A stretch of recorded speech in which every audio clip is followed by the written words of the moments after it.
Hi everybody, Avana Intuitive here with our weekend reading for July 25th, 2025. For this weekend, I am using the Animal Guides Tarot by Radleigh Valentine, getting a clarifying card from the Fairy Tarot cards by Radleigh Valentine, and doing the 3-card pick for the Power of Surrender cards from Judith Orloff MD. Feeling like we may just need to do a little surrender time this weekend. I don't know. Sometimes it seems like, I look at surrendering as like laying back, relaxing. There's some good. There's some other things which I love in this deck to surrender, which, aren't such a traditional thought of surrendering, but are still very appropriate. So here we go. Animal Guides Tarot. We're going to get our weekend energy reading for July 25th, 2025. Oh, I want to, of course, before I forget, for entertainment purposes only. We all know entertainment purposes only. And let's see what we get. Got that. We'll go through these cards, see what we have, get some energy, and of course if it resonates, that's fine. And if it doesn't, that's fine too. I just really enjoy pulling cards and doing this. And, thank you. Please leave a message down below. I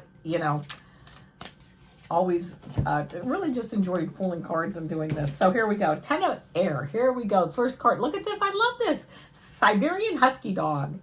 The end of a career path, project, or relationship brings feelings of mixed joy and sadness, relief, and disappointment.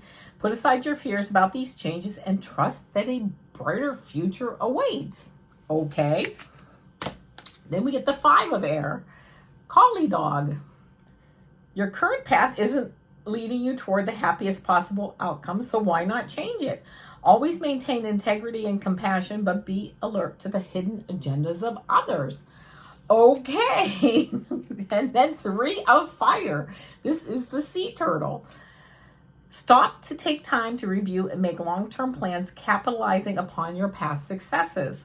It's appropriate to pat yourself on the back for all of your accomplishments, but you may also need patience for the next phase to play out. And then let's get our clarifying card here, which is 14, says balance. Take everyone's input into consideration, merge viewpoints to create a better solution. Take your time. There's no need to rush. Oh, very interesting, right? I kind of get the sense with these 2 cards, things might be coming to an end, or you might be hoping things come to an end, maybe ready for a new job, ready for a new house, ready for some new friends, ready for just something like blah, blah, blah. I'm ready for things to come to an end. Or maybe they did come to an end, an unexpected end. Or maybe you're ready to move forward. And then look, taking time to review. This might be a big weekend for a lot of us to sit back and say, you know what? I'm on vacation. I get a feeling like some of us may be on vacation and, you're just kind of relaxing. You're getting a suntan or you're doing whatever you're doing. And now your mind is resting. We're not tied up in that crazy to-do list. And now we're like, well, maybe some changes are in order. Maybe I want to make some changes in my life moving forward. Hey, it might be that time. And you know what I have found is when I make changes that are putting myself more in balance, when I make changes, things fall into place for me, because as I balance myself and my energy, that energy just gets balanced naturally around me. The people kind of fall in line. People, my to-do list, my schedule, everything, when I'm balancing my energy, that has a natural reflective effect of balance around me also. So that's kind of an interesting thing. I'm also hearing to talk about right now our belief system. If we find we have emotions, our emotions, we don't have our experience. What we experience is basically based on our emotions, which is based on our belief systems. It's not it's not our experience cause our beliefs cause our experience. So if we're not enjoying right now what we're experiencing, we need to back it up to our emotions. What do we get emotional about? What do we get upset about? What do we get happy about? And then take that back another step to what are our belief systems. So if there's a certain person that gets me upset or a certain situation, I need to really analyze my emotions, energy in motion. I have to say, I'm causing this experience in my life, right? I've brought this person into my life.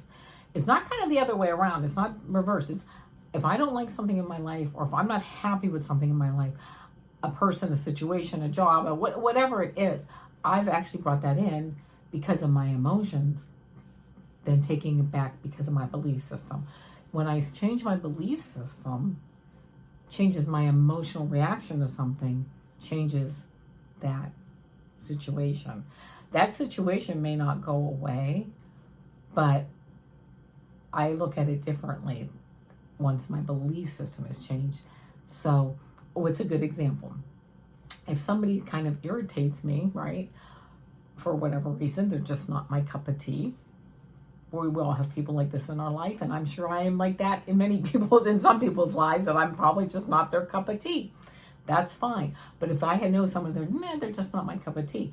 Now what I try to do is, okay, what do I fear about them? Do I think they're going to, take something from me? What do I fear about that person? Like, they're not my cup of tea. But if I can change my belief system, that person may still be in my life. But I look at them differently because I realize they're really not now a threat to me. I don't really fear them. I try to practice unconditional love. That's love without any conditions, of course. And I'm trying to change my belief systems and also know that I'm the one bringing this person into my life. Why? So I can learn how to change my belief systems. And I kind of, for a while, was a little bit, I'm not perfect at this, by the way. I'm still learning. I have a lot to learn. But what I did also realize is I thought that once I kind of like changed my belief systems, these issues would disappear. What I realized is, no, the issues will stay there. That doesn't mean they're disappearing. What it means is I really have to change myself, my belief system, my emotional reaction. Once I do that, that issue now doesn't affect me. It usually doesn't go away. It just doesn't affect me the way that it did. That being the case, yes. And then of course, balance, right? Once we can change our belief system, it changes our emotional reaction to the person, thing, place, whatever it is. That is our outcome card, which is balance. That is taking everyone's input into consideration, merge viewpoints, right, to create a better solution.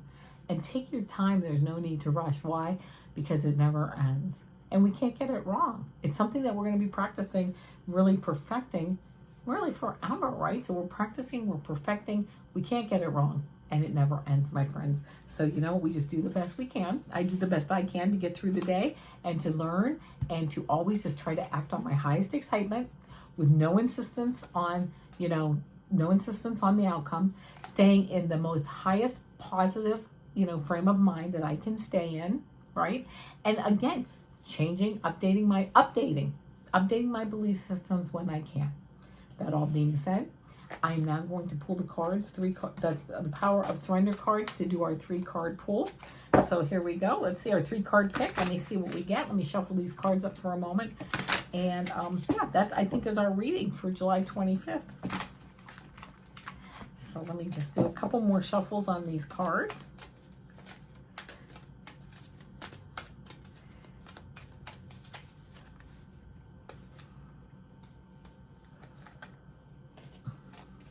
And here we go. All right, card 1, card 2, card 3. Think about which card resonates with you, 1, 2, or 3. If you picked card 1, surrender stress. Take a few deep breaths and exhale the tension you've built up in your body. Let the stress go as you come back to your center. This is interesting because I was just thinking about this yesterday, that really I am only like I and pretty much everyone, as from my perspective, we're only like 3 deep breaths away from being here and then being just in a whole different, much more relaxed state. Let's say 3 to 5 deep breaths. It all depends. But you sit down, put the feet flat on the floor, or lay down, whatever's most comfortable, and you just really need to take like 3 to 5 deep, not even 5. I mean, for me, it's kind of like 3 deep breaths, and it's like I'm already in a much more relaxed state. So surrendering stress. If you picked card 2, surrender low self-esteem. You deserve success, love, and abundance. Set an intention to identify and release any remnants of low self-esteem. I love it. Set an intention to identify and release any remnants of low self-esteem.